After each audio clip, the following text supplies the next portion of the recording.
Picture this. It's a freezing Saturday morning. You're standing on the sidelines of a slightly muddy community pitch. A 16-year-old kid controls a dropping ball on his chest, turns and hits an absolute rocket from 40 yards out right into the top corner of the net. It's a goal worthy of a Champions League final.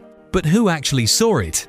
A shivering referee, 3 parents holding coffee cups, and maybe a guy walking his dog. That piece of pure sporting magic just vanishes into thin air the moment it happens. It's a beautiful image, but it's also a little tragic, isn't it? That ephemeral nature of local sports has always been romanticized, but underneath that romance is a massive systemic failure. We treat the vast majority of the sporting world, the community leagues, the school teams, the local development squads like they still exist in the dark ages. We have mapped the entire globe. We can instantly video call someone on another continent, yet the history of local football is still being written in spiral notebooks that eventually get lost in the rain. Exactly. And it's not just the lost memories. Think about the sheer administrative chaos of running one of these clubs.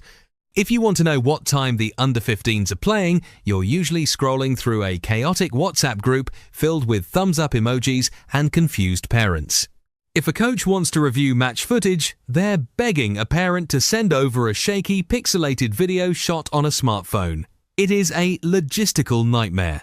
A nightmare that actively holds these communities back. And let's look at the financial side of that chaos. Imagine you are running a local township club, and you desperately need funding for new kits or travel expenses. You go to a local business for sponsorship. What are you actually offering them? A faded logo sewn onto a jersey that maybe 50 people will see all season? There is absolutely no proof of value, no data, no measurable return on investment. The big professional leagues are swimming in capital because they can track every single eyeball. The grassroots clubs are starving because they are completely invisible to the digital economy. Which brings us to this massive shift that's quietly happening in the background. There is a movement right now to essentially build a new operating system for football, not for the elite top tier, but for everyone else.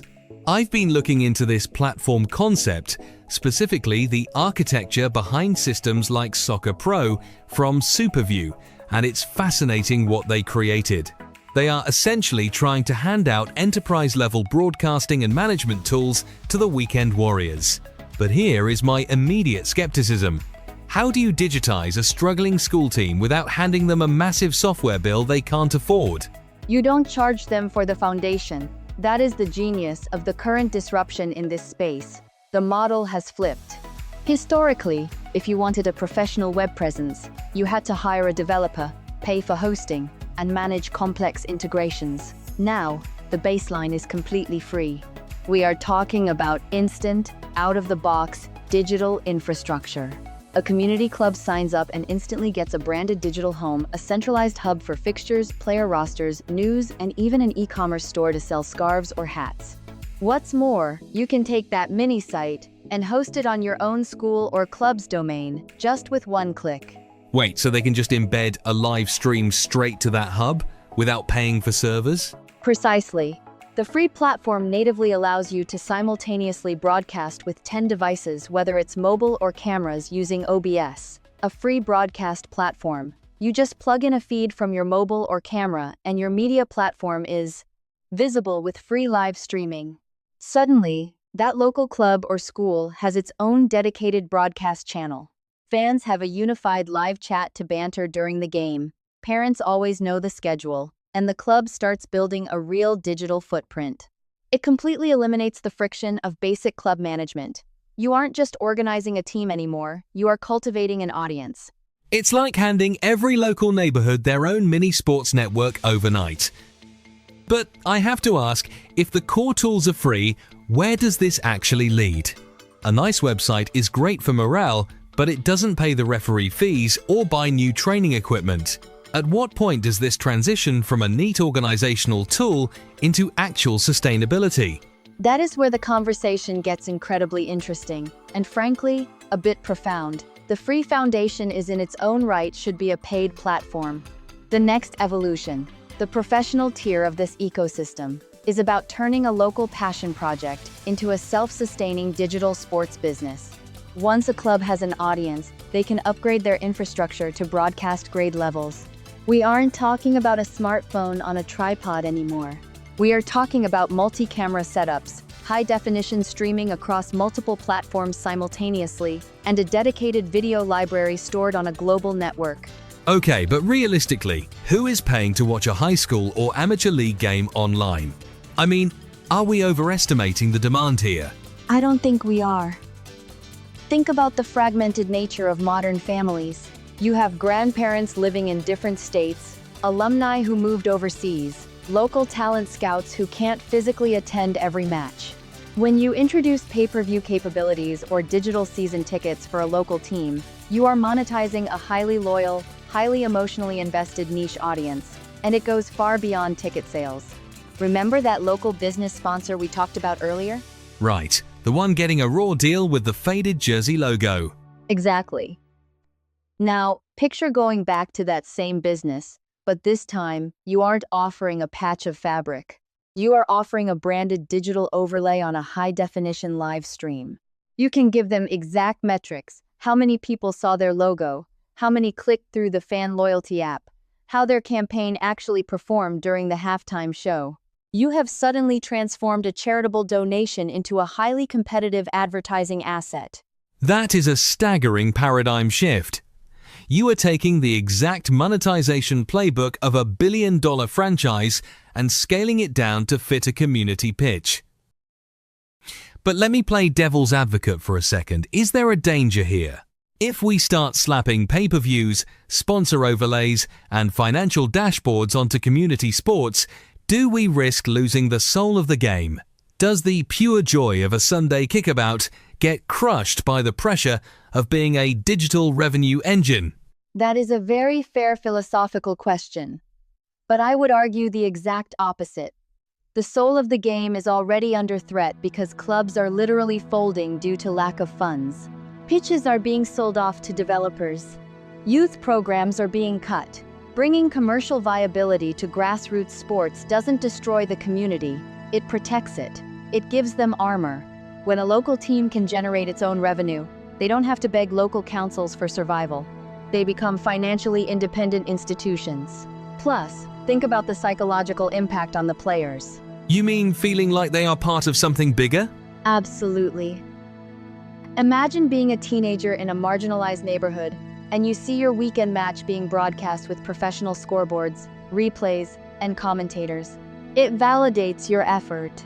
It tells you that your passion matters enough to be documented and shared. It elevates the entire experience from a mere hobby to a recognized cultural event. I love that perspective. It's not about hyper-capitalism. It's about giving these communities the dignity of a proper platform. But let's talk about the human element of actually running this tech. Because the people managing these clubs are usually volunteers. They are exhausted parents, overworked teachers, or local heroes who spend their weekends painting the lines on the grass. You hand them a platform with webhooks, multi-bitrate streaming, and automated financial dashboards. Aren't they just going to run for the hills? If they had to build it themselves, yes, they would run. And that is why the underlying ecosystem of Soccer Pro is the true hero of this story. The philosophy behind platforms like this, especially the ones backed by larger broadcast networks, is total integration with zero technical friction. The person running the club doesn't need to know what a CDN is or how to code an API. They literally go through 5 steps: create the club, build the site, add the roster, schedule the game, and hit live. The platform handles the complex routing, the video hosting, and the payment processing entirely in the background. So it's essentially a plug-and-play sports franchise in a box. You bring the players and the ball, the software handles the rest. Precisely. It democratizes the technology. It used to take millions of dollars and a fleet of broadcast trucks to achieve what a local coach can now do with a few clicks on a custom domain. They keep their own colors, their own identity, and their own brand. The technology remains invisible, acting purely as an amplifier for the community's voice. It really makes you rethink the definition of a sports brand. We are so conditioned to think a brand has to be a global monolith. But a local club with 100 deeply passionate, paying digital supporters is a brand. It's a micro-economy. And those microeconomies are going to reshape the future of sports media. As these tools become standard, the sheer volume of high-quality, local sporting content is going to explode. We are going to see a massive archive of human joy, community resilience, and raw talent that previously would have just been lost to time. That is a phenomenal thought to end on. The idea that no brilliant volley on a freezing Saturday morning ever has to be lost again. It's not just about managing fixtures or selling merchandise, it's about immortalizing the grassroots game. It's about realizing that every pitch, no matter how small, is a stage waiting for an audience. And the tools to reach that audience are finally here. The only question left for local clubs is whether they are ready to step out of the shadows and turn their weekend game into a lasting legacy. A powerful question for anyone listening who spends their weekends standing on the sidelines. The digital awakening of local sports isn't coming, it's already here. What have you got to lose and everything to gain? If you are a school or soccer club, go and claim your soccer pro media empire from Superview. Till next time.